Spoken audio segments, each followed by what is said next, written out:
Hi students, good morning to all of you. कैसे आप लोग? आशा करते हैं आप लोग अच्छे होंगे और आपका पढ़ाई अच्छे से चल रहा हो। जैसे कि आपको पता ही है, हमारा मैथ सेशन है। मैथ सेशन में ये हम लोग पढ़ रहे हैं क्लास 10 मैथ्स। आज हम लोग पढ़ने जा रहे हैं आपका एक्सरसाइज 1.3 का चैप्टर 1। उसका आप हम लोग पढ़ेंगे एग्जाम्पल 9, जो क्वेश्चंस है प्रूव डैट √3 इज इरेशनल। देखिए, ये √5 का ही तरह होती है, लेकिन आपका क्वेश्चन बना देगा आपका √3। ठीक है, ये भी उतना ही इंपॉर्टेंट क्वेश्चन है जितना आपका √5 होता है। या तो √5 आपसे पूछ लिया जाएगा या फिर √3।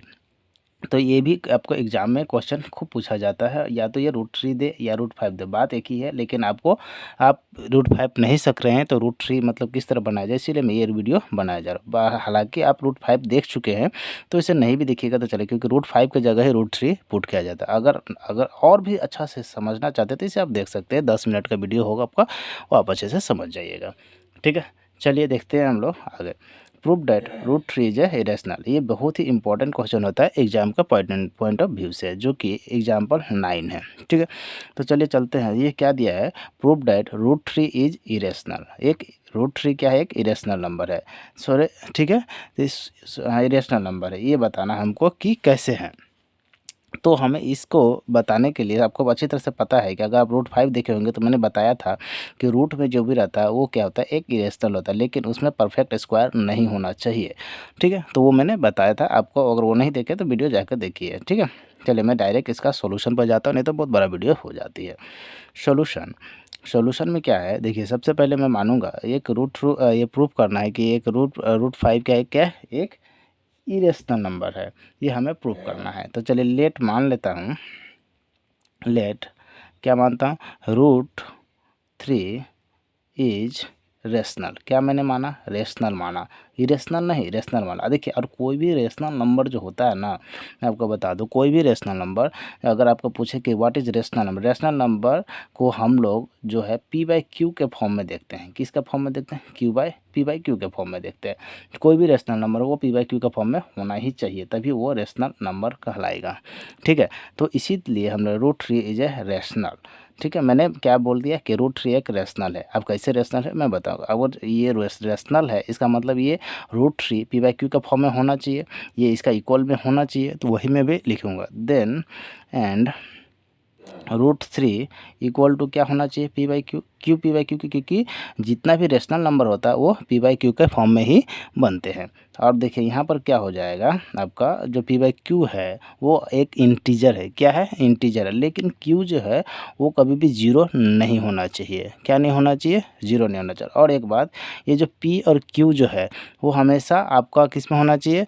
को प्राइम फैक्टर में होना चाहिए। को प्राइम फैक्टर का मतलब बनता है ये दोनों कटना नहीं चाहिए, मतलब कट उठ के। जैसे कि को प्राइम फैक्टर का मतलब क्या होता है? जिसका HCF आपका 1 हो, वही होता है को प्राइम फैक्टर। तो यहाँ पर मैं लिख देता हूँ। ठीक है, where P and Q are integer. मैंने क्या लिख दिया? इंटीजर। अब इंटीजर क्या होता है? अगर आपको नहीं पता है कि इंटीजर क्या होता है तो आपको बता दो। इंटीजर मतलब नॉर्मली 3 तरह का होता है, एक पॉजिटिव होता है, एक नेगेटिव होता है, एक जीरो होता है। पॉजिटिव इंटीजर का बोलता है जैसे होल नंबर 0 1 2 3 4 5, ये पॉजिटिव हो गया। ठीक है, नेगेटिव में हो जाएगा -1 -2 -3। और जीरो इंटीजर में क्या होता है? सिर्फ 0 होता है। तो पॉजिटिव में 1 से लेकर जितना तक जाएगा, जिसे हम लोग नेचुरल नंबर भी बोलते हैं, और नेगेटिव में आपका -1 -2। ठीक है, तो P and Q are integer. और Q क्या होना चाहिए? Q नॉट इक्वल टू 0 में होना चाहिए, मतलब 0 के बराबर में Q नहीं होना चाहिए। Q नॉट इक्वल टू 0, नीचे में कभी भी 0 Q जो क्या हो सकता है? 0 नहीं हो सकता। क्यों नहीं हो सकता? क्योंकि अगर नीचे 0 हुआ तो 0 से किसी भी चीज़ को डिवाइड दिया जाए तो वो इन्फिनिटिव में चला जाता है। तो 0 से अगर किसी चीज़ को डिवाइड कीजिएगा तो क्या होता है? इन्फिनिटिव में चला जाता है। और इन्फिनिटिव में अगर चला गया तो वो कभी भी क्या होगा? फ्रैक्शन में बनेगा ही नहीं। अब फ्रैक्शन नहीं बना तो वो रेशनल नंबर नहीं बन सकता। ठीक है, इसीलिए Q कभी भी 0 नहीं। ऊपर हो सकता है 0, आप बोलिएगा ऊपर हो सकता है, इसका क्या मतलब है? इसका मतलब ये है कि ऊपर में अगर आप 0 है तो देखिए, सपोज मान लीजिए 0/3 है, तो 0 है तो इसका क्या मतलब बनता है कि 0/3 का मतलब होता है ये अगर नीचे में किया जाए तो ये कितना बार में चला जाएगा? ये चला जाएगा आपको 0 ही बार। और नीचे नहीं कुछ है तो क्या है? 1 है। तो ये फ्रैक्शन में आ सकता है, लेकिन नीचे कभी भी 0 नहीं हो सकता। इसीलिए Q not equal to 0, P equal to 0 हो सकता है। ठीक है, अब यहाँ पर देखिए कॉमा, अब यहाँ पर बना देता है P and Q Q R, मैंने क्या बोला था, एक को प्राइम नंबर भी है। को प्राइम का मतलब क्या होता है, ऐसा नंबर जिसका HCF क्या होना चाहिए, 1 होना चाहिए। तो पी एन क्यू आर को प्राइम फैक्टर, एक ऐसा होना चाहिए जो को प्राइम फैक्टर होना चाहिए। ठीक है, इतना समझ गए आप लोग। चलिए आगे देखते हैं। तो यहाँ तक हम लोग समझ, आप देखिए इससे अगर हम लोग मल्टीप्लाई करेंगे √3 इंटू क्यू, तो ये बन जाएगा आपका कितना, 3√3 क्यू बन जाएगा, और इक्वल टू क्या हो जाएगा, पी हो जाएगा। ये आप समझ गए। और पी इक्वल टू क्या हो जाएगा, अगर हम इसको ऐसा लिख सकता है, पी इक्वल टू √3 क्यू, ऐसे भी तो लिख सकता है। अब यहाँ पर देखिए हम लोगों ने क्या किया, इतना तो कर लिया। अब इसको हम लोग करेंगे स्क्वायरिंग बोथ साइड। तो यहाँ पे क्या करेंगे, स्क्वायरिंग बोथ साइड करेंगे। यहाँ से मैं लिख रहा हूँ squaring on both side, squaring on both side we have. ठीक है, ये समझ पा रहे हो। अब ये देखिए मैंने क्या किया, इसको स्क्वायर कर दिया। अब स्क्वायर करने का मतलब होता है पी का स्क्वायर, और इधर में हो जाएगा √3 और क्यू का होल स्क्वायर, इधर में भी होल स्क्वायर। पी का स्क्वायर पी ही स्क्वायर होगा, और √3 का स्क्वायर मतलब 3 का √3 का मतलब क्या होता है, √3 का मतलब आपको हो गया नॉर्मली √3 कभी भी किसी भी कोई भी संख्या अगर आप रूट में हो, अगर उसका स्क्वायर किया जाता है तो उसका हमेशा वही नंबर निकल के आता है। कैसे, क्योंकि √3 मतलब √3 मल्टीप्लाई √3, जब दो √3 को मल्टीप्लाई किया जाता है तो एक सिंगल नंबर निकल के बाहर आता है। ठीक है, तो ये क्या हो जाएगा, √3 का स्क्वायर 3 और क्यू का स्क्वायर क्यू स्क्वायर। इतना तो आपको समझ में आ गया होगा। ठीक है, तो क्या हो गया, P square equal to 3 Q square, और इसे हम लोग क्या मान लेंगे, इक्वेशन फर्स्ट मान लिए। अब फिर से मैंने एक बार और लेट लेता हूँ, लेट। अभी इस बार का जो लेट होगा वो क्या मान लो, तो पी इक्वल टू क्या मान लो, 3m मान लेता हूँ। क्या मान लिया मैंने, 3m मान लिया। अब इस 3m को, p का वैल्यू क्या मान लिया 3m, और इस 3m को मैंने पुटिंग कर दूंगा किस इक्वेशन में। ठीक है, इस इक्वेशन, तो क्या कर दिया मैंने, देखिए थोड़ा ऊपर कर रहा हूँ, आप लोग देखते रहिए, नोट करते रहिए। ठीक है, यहाँ पर मैं लिख रहा हूँ putting p equal to 3m, p equal to 3m in equation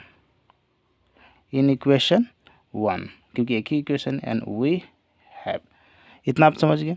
अब देखिए इस इक्वेशन को हम लोग इसमें पुट करेंगे तो p का वैल्यू कितना है 3m, और यहाँ पर इसका p इक्वल टू 3m, यानी इसका जगह पे यहाँ पर पुट कर सकते हैं, यानी 3m का स्क्वायर इक्वल टू 3 क्यू का स्क्वायर। इतना तो समझ गए। 3 का स्क्वायर कितना हो जाएगा, 9m square equal to 3 Q square.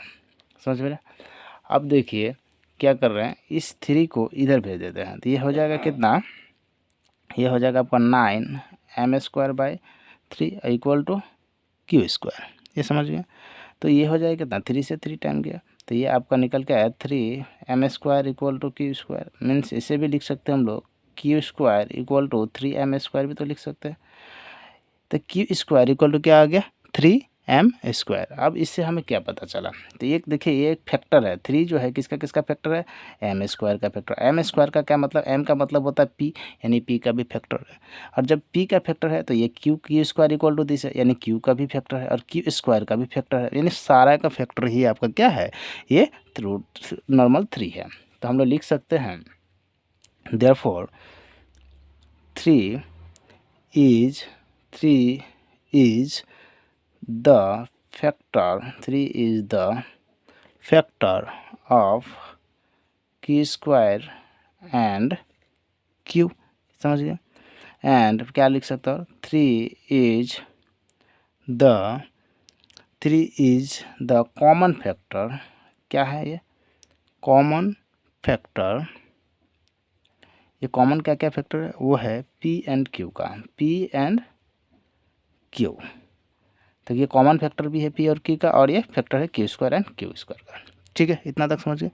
अभी देखिए हम लोगों ने माना था √3 क्या था, कि एक रेशनल है, सॉरी इरेशनल है, जो कि हमारा सपोजिंग क्या है, एक गलत है। तो यहाँ पर हम लोग लिख सकते हैं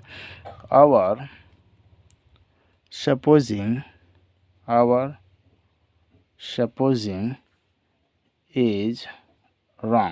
सपोजिंग इज रॉन्ग। और क्या हो जाएगा, हम लोग लिख सकते हैं our supposing is wrong, √3 is root three is not rational. क्या है ये रेशनल नहीं है। ये therefore root three is a irrational. और यही हमारा हो गया क्या, हैंस प्रूव्ड। यही हो गया हमारा हैंस प्रूव्ड, और ये आपका हो गया यहाँ पर ख़त्म। ठीक है, तो हम लोग एग्जाम्पल 9 देख लिए रूट थ्री, और ये बहुत ही इंपॉर्टेंट है, बहुत ज़्यादा इंपॉर्टेंट है। और आप ये वीडियो देख लिए, तो वीडियो देखने के लिए बहुत बहुत धन्यवाद। जय हिंद, जय भारत।